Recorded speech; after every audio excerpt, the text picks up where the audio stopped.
Hello friends, good evening. এখন ওই সন্ধ্যা 5:30 মতো বাজে। তো আমি, আমার যা আর আমার দেওর, মানে আমার ছোট্ট কুট্টি একটা ভাই, তো তিনজনে মিলে এসেছি একটু বিকালবেলা ঘুরতে। আর ও তো তোমাদের সামনে আসতে চাইছিলই না, তাই লুকিয়েছিল।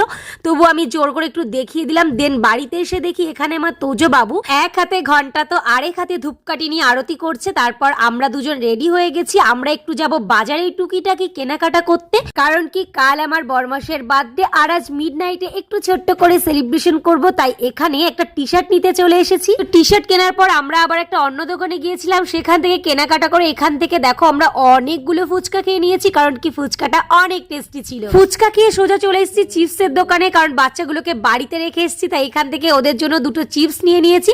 তো চিপস কিনে সোজা আমি বাড়িতে এসে পায়েসও বসিয়ে দিয়েছি, তোমাদের সঙ্গে শেয়ার করা হয়নি। আর এখানে বাটিতে করে বরমাসের জন্য তুলে রেখেছি। তো রাত 12টা 2 হয়ে গেছে। আর এখানে আমি আমার দুই ছেলে মেয়েকে নিয়ে চলে এসেছি আমার বরমশাইকে বার্থডে উইশ